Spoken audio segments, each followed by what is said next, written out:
Get rid of qualified immunity so that these police officers can be held liable and accountable for the tragedy and the pain and suffering that they're having these families to go through. A mother in Columbus, Georgia, is advocating for accountability in police killings after her son's fatal encounter with Georgia State Patrol. It's devastating. Kathy Lykes was joined by dozens of people from across the country to honor her son on the 3rd anniversary of his death. He meant a lot to a lot of people. His life mattered.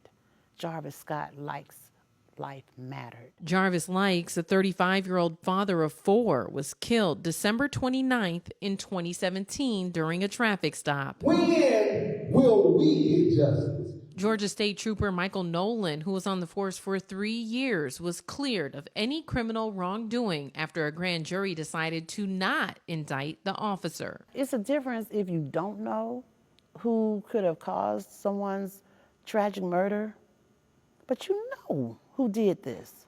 What did you present in front of that grand jury? What did you tell them? Because we weren't allowed in there.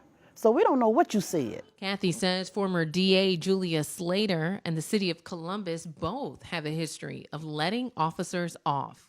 GBI basically is going by what the state trooper said. So see, it's like policing the police. You know, you got the police investigating the police. March 2021 is the deadline for filing civil charges against the officer, something Kathy plans to pursue. And every time we cannot get justice through a courtroom, some kind of way we can still get justice through the pocketbook of the city. Somebody ought to say something's wrong with that.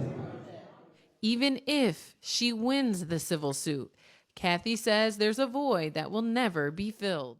Not just us mothers, but we have to look at the siblings. We have to look at the children. Lord have mercy. Jarvis was the best father any child would want to have. My son was very humble. He was passive. He was so loving and generous. Those kids was his world.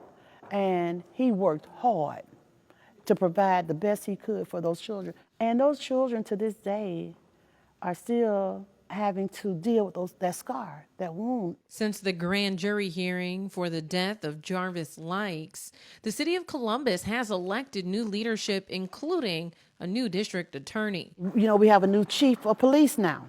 We have a new sheriff in town, Greg Countryman, okay? So with all these new elected officials, we're hoping for better change. We're hoping for justice. But until things change, Kathy says the system has failed her son. There was no justice. There wasn't even no pursuit of justice. For Unicorn Riot, I'm Georgia Fort.